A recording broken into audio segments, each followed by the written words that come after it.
Children of Men is one of the better examples of how authoritarianism is shown in film. The film is set in Britain in 2027, and the world has collapsed. And that's because we can't have babies anymore. Okay, there's no more babies being born. When the movie starts, it's been 18 years since a baby's been born. Okay, so there's no newborns in the world.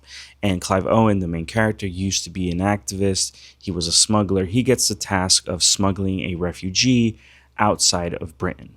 And he comes to find out that she's pregnant. So while the main plot is about saving humanity, this miraculous baby being like the future of humanity, but the undertones of this movie is where it gets really interesting because it deals a lot with authoritarianism and xenophobia. But these things are playing in the background of the movie, which is what makes it really fascinating. So how can you tell what's authoritarianism and what's xenophobia? Like what does that even mean?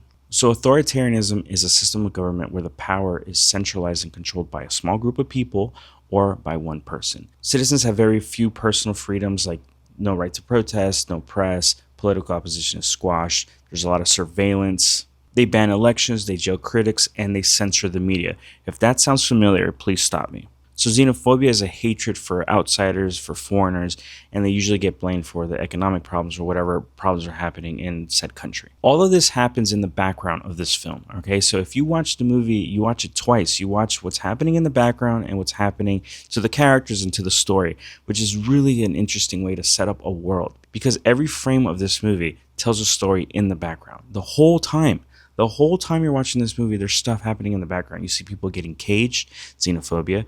You see propaganda everywhere, authoritarianism. You see activists fighting in the background, bombing things. One man's terrorist is another man's freedom fighter. This film sets up the world perfectly and lets you know exactly what's going on in the background to inform what the characters are going through in the world that they're living in without hitting you over the head and telling you, hey, this is this and this is that. You have to kind of infer from everything that you're watching that they live in a society that's collapsing and where the government rules everything.